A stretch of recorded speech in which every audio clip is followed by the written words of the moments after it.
উঠলাম, কিন্তু উঠতে পারি নাই। উঠেছি 10টার সময়। তারপর নিজের জন্য চা করে নিয়ে চলে এসেছি। এখন আমি বসে বসে চা খাচ্ছি। দুধ চায়ের সাথে বিস্কুটটা খেতে কিন্তু অনেক মজা লাগে। আমার কিন্তু রং চায়ের থেকে দুধ চা বেশি পছন্দ। রং চা আমি খুব একটা খাই না, আমার চা খাওয়া শেষ হয়ে গেছে। এখন বাইরে যেয়ে দেখি, ও হ্যাঁ, কালকে আমি কালকে মেহেদি দিয়েছিলাম। যদিও গাছের মেহেদিটা আমার হাতে খুব একটা কালার হয় না, তাও আর কি এটুকুই হয়েছে। বাইরে গিয়ে দেখি মা আম সত্ত্ব বানাচ্ছে, বাগানে আম সত্ত্ব। এটা বানানো একটু কঠিন, গোটা গোটা আমগুলো যতক্ষণ না গলে যায় ততক্ষণ এটা বানাতে হয়। তারপর মা আমাকে এটা নাড়তে দিয়ে চলে গেলো, আমি এটা বানাচ্ছিলাম।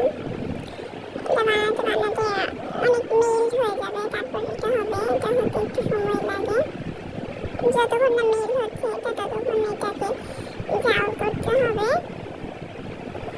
আমি গোটা গোটা আমগুলো ভেঙে দেওয়ার চেষ্টা করছিলাম আর কি। তারপর এটা অনবরত নাড়তে হবে। এটা এখন অনেকটা মেল্ট হয়ে গেছে। এটা অনেক শীতে চারদিকে গরম গরম আম, এর মধ্যে লবণ, পাঁচ মশলা এগুলো দেওয়া হয়। আমাদের এখানে এটা করে সবাই বিক্রি করে, কিন্তু এটা আমাদের আসলে বাড়িতে খাওয়ার জন্য বানানো হচ্ছিল। তারপর আমি চলে আসলাম বিনির কাছে। বিনিকে কালকে আমি একটু মেহেদি দিয়ে দিয়েছিলাম। আমি যখন দিয়েছিলাম তখন বিনি হচ্ছে যে আমাদের বাড়ির পোষা বিড়াল। ও অনেক ছোট ছিল তখন, ওর মা ওকে রেখে চলে গেছিল। তারপর থেকে ও আমাদের বাড়িতেই থাকে।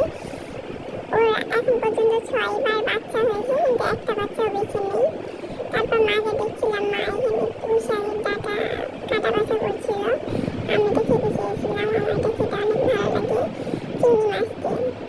আপনারা খেয়ে দেখবেন একদিন, অনেক মজা এটা। তারপর বিকেলে ছাদে গিয়ে দেখলাম যে মা ওই আম সত্ত্বটা দিয়ে দিয়েছিল। থালাতে প্রথমে তেল দিয়ে দিতে হয়, তারপর রোদে শুকায়ে আম সত্ত্বটা এইভাবে উঠে যাচ্ছিল, কারণ অনেক রোদ ছিল। এটা হচ্ছে যে একদিন শুকালেই হয়ে যায়।